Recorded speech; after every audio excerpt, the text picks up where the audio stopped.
The evening sun dipped low over the quiet suburban street, painting the rows of modest houses in shades of gold and crimson. The neighborhood buzzed with its usual rhythm. Kids racing their bikes along the sidewalks, an elderly man tending to his garden, and a woman walking her dog with a warm smile for passers-by. It was a peaceful scene, the kind that rarely made headlines. But tonight, it was about to become the epicenter of a story that no one in this town would ever forget. Officer Brad Peterson was behind the wheel of his patrol car, cruising the neighborhood with an air of authority.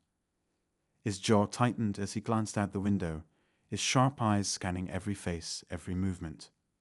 Brad was known around the precinct as a no-nonsense cop, the kind who didn't sugarcoat his words or his actions. He prided himself on being tough, but his definition of tough often blurred the line between enforcement and intimidation, and lately he'd been walking that line a little too carelessly. As he turned the corner onto Maple Avenue, he spotted a figure standing by a parked car. It was a woman, her dark skin glowing softly under the amber streetlights. She was dressed in a crisp blazer and slacks, her posture straight and composed. She appeared to be on the phone, her voice calm yet commanding as she gestured toward her vehicle. Something about her presence exuded confidence, almost as if she belonged to a world Brad didn't understand, or perhaps refused to. Brad's eyes narrowed. To him, it didn't matter how polished she looked or how respectful her demeanor seemed. She didn't belong here, not in his mind. This was a quiet, predominantly white neighborhood, and anyone who didn't fit the mold was automatically suspect in his eyes. His hand instinctively went to his radio as he pulled the car to a slow stop. "Got a suspicious individual on Maple Avenue," he muttered, his tone clipped. "I'll handle it."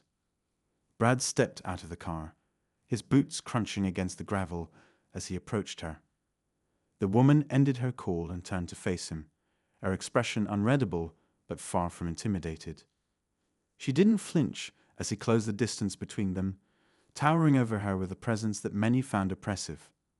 But not her. "Evening, officer," she said, her voice steady and polite.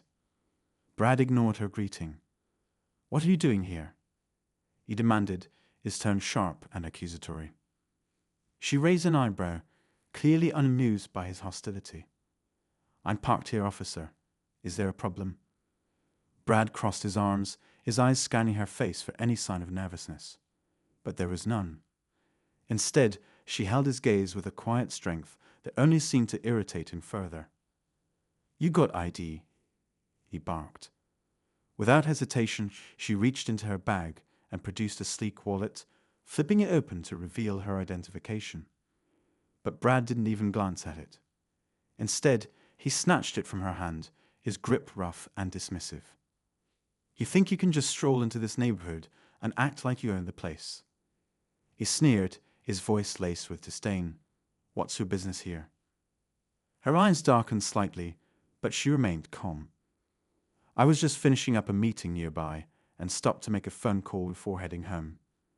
"Is that a crime, officer?" Brad's jaw clenched, his frustration boiling over. It wasn't her words that got under his skin. It was her demeanor. She wasn't afraid of him. She wasn't backing down. And in his world, that was unacceptable. "I don't like your attitude," he snapped, stepping closer. "You think you're above questioning. You think you're better than everyone else." Her response was measured, her voice cool as ice. "I think I'm just a citizen exercising my rights. But if there's a problem, perhaps you can explain it." That was the last straw for Brad. Without thinking, without pausing to consider the consequences, his hand lashed out, a sharp slap landing across her face. The sound echoed down the quiet street, freezing time for a brief, chilling moment. The woman didn't cry out. She didn't stagger. She simply stood there, her head turned slightly from the impact, her expression unreadable. When she slowly looked back at him, there was something in her eyes that made Brad's stomach twist. A calm, steady fury that seemed to pierce straight through him. "You've made a very big mistake, Officer Peterson," she said quietly, her voice carrying an authority that sent a chill down his spine. Brad's smirk faltered. For the first time, he felt an uneasy knot tightening in his chest. What's that supposed to mean? He scoffed, trying to mask his growing unease. The woman reached into her bag again, this time pulling out a badge that gleamed under the streetlights with a significance that Brad couldn't ignore. She held it up, her gaze never leaving his. "My name is Angela Carter," she said, her tone sharp and commanding. "I'm the head of internal affairs." Brad's face went pale, the weight of her words crashing down on him like a tidal wave. He stumbled back slightly, his bravado crumbling as the realization of his actions began to sink in. But the storm brewing in Angela's eyes made it clear. This was just the beginning. For a moment, the street was silent. The weight of Angela Carter's words hung heavy in the air, leaving Brad unable to speak. He stared at the badge in her hand, its polished surface reflecting the glow of the streetlights. The woman he had dismissed, insulted, and struck wasn't just anyone. She was one of the most powerful figures within the very system he worked for. Angela's eyes didn't waver, her steady gaze locking onto Brad as if she could see straight into his soul. Her calm demeanor only deepened his unease. He had built his career on being in control, on intimidating others into submission. But now that control had slipped through his fingers, and he could feel the ground beneath him starting to crumble. "Officer Peterson," Angela said, her voice cutting through the thick tension like a blade, "do you have anything to say for yourself?" Brad's mouth opened, but no words came out. His mind raced, trying to piece together a response, an excuse, anything to explain his behavior. But nothing felt sufficient, not in the face of the situation he had just created. Angela didn't wait for him to answer. She stepped closer, her composure unwavering. "I came here tonight thinking I was off duty," she said, her tone sharp but controlled. "I didn't expect to be confronted, humiliated, and assaulted by someone who is supposed to uphold the law." Brad swallowed hard, his pulse pounding in his ears. I didn't know who you were," he stammered, the confidence in his voice gone. Angela tilted her head slightly, her expression a mixture of disbelief and disappointment. "And if I weren't who I am? What then? Would that make your actions acceptable?" Her words struck like a hammer, each one chipping away at the weak foundation of Brad's justifications. He glanced around nervously, hoping for some kind of escape, but there was none. The street was still, the world around them seemingly frozen in time as Angela waited for his response. "I didn't mean to," he began, but Angela cut him off with a sharp glare. "Stop," she said firmly. "Don't insult me by pretending this was an accident. You made a choice, a deliberate choice, to let your bias and your arrogance dictate your actions. And now you're going to face the consequences." The sound of Angela's voice carried an authority that Brad couldn't ignore, even as panic set in. He had always thought of himself as untouchable, protected by the thin blue line and the camaraderie of his colleagues. But now he was standing alone, exposed and vulnerable in a way he had never experienced before. Angela's phone buzzed in her hand, breaking the silence. She glanced at the screen briefly before looking back at Brad. "You're lucky," she said quietly, her tone laced with an edge that sent shivers down his spine. "Lucky that I value professionalism more than revenge. But don't mistake that for mercy." She turned and walked toward her car, leaving Brad standing there, his mind racing with the implications of what had just happened. He watched as she opened the driver's side door, but instead of getting in, she leaned against the frame and made a call. "Yes, it's me," she said, her voice calm but firm. "I need you to pull the personnel file for Officer Brad Peterson. Effective immediately, I'm opening investigation." Brad's stomach dropped as the words reached him. He knew what that meant. Internal affairs wasn't just about paperwork and oversight. It was a powerful arm of the department, capable of dismantling careers and exposing truths that many worked hard to bury. As Angela ended the call, she looked over her shoulder, her eyes locking onto Brad once more.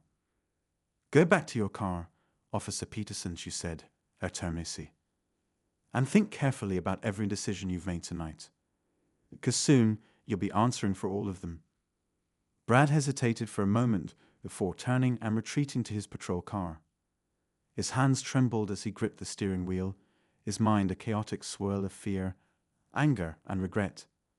He replayed the events of the evening over and over, searching for a way to justify his actions, but the truth was inescapable. He had crossed a line he might never be able to step back from. Angela sat in her car for a moment, taking a deep breath as she gathered her thoughts. Her exterior remained composed, but inside, a storm of emotions churned. She had spent years fighting for justice, working to root out corruption and hold those in power accountable.